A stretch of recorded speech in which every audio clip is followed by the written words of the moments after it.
नमस्कार, आप देख रहे हैं सिटी पोस्ट लाइव और मैं हूं रवि। बिहार में निजी स्कूलों की मनमानी और अभिभावकों से मनमाने तरीके से फीस वसूली की शिकायतों के बीच राज्य सरकार बड़ा कदम उठाने की तैयारी में है।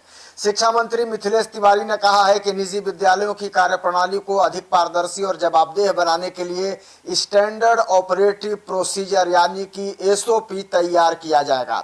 इसका मुख्य उद्देश्य अभिभावकों का आर्थिक और मानसिक शोषण रोकना तथा निजी स्कूलों के एक समान व्यवस्था लागू करना है। शिक्षा मंत्री ने कहा है कि राज्य सरकार को लगातार ऐसी शिकायतें मिल रही हैं कि कई निजी स्कूल अभिभावकों पर अनावश्यक आर्थिक बोझ डाल रहे हैं। कहीं मनमाने ढंग से फीस बढ़ाई जा रही है तो कहीं किताबें, यूनिफॉर्म और अन्य शैक्षणिक सामग्री केवल निर्धारित दुकानों से खरीदने का दबाव बनाया जाता है।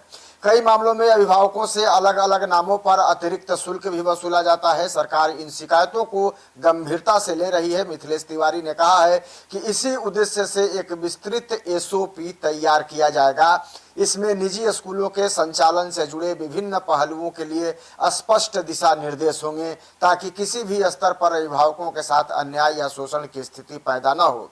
सरकार चाहती है कि निजी शिक्षण संस्थान गुणवत्तापूर्ण शिक्षा प्रदान करें, लेकिन नियमों और पारदर्शिता के दायरे में रहकर कार्य भी करें। उन्होंने कहा है कि शिक्षा केवल एक व्यवसाय नहीं बल्कि सामाजिक जिम्मेदारी भी है, इसलिए सभी स्कूलों को छात्रों और अभिभावकों के हितों का ध्यान रखना होगा।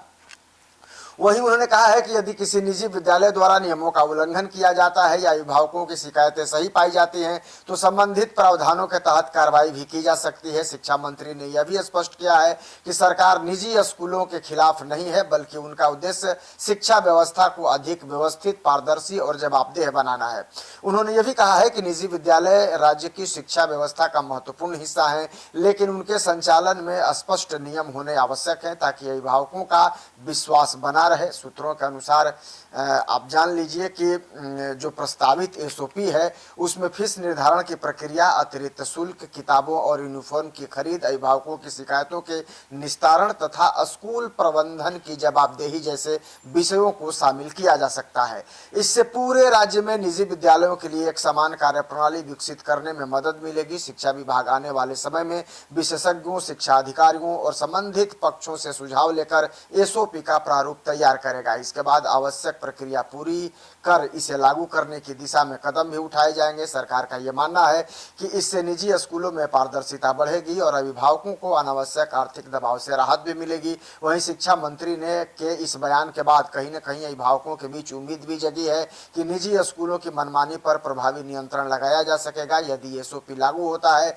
तो इससे न केवल अभिभावकों के अधिकारों की रक्षा होगी बल्कि बिहार की शिक्षा व्यवस्था को अधिक संतुलित, जवाबदेह और छात्र हितैषी बनाने में भी महत्वपूर्ण मदद मिलेगी। लेकिन वसूली किया जाता है किताब के नाम पर, इसके लिए क्या रणनीति तैयार किया जाए? नहीं, उसके लिए पूरी तरह हम लोग एसओपी बना रहे हैं, पहले से भी है और माननीय मुख्यमंत्री जी ने भी उसको लेकर के बड़ा कड़ा स्टेप लिया है। तो हम एक एसओपी बना देंगे और सभी प्राइवेट विद्यालयों को भेज देंगे, उन्हें उसका पालन करना होगा।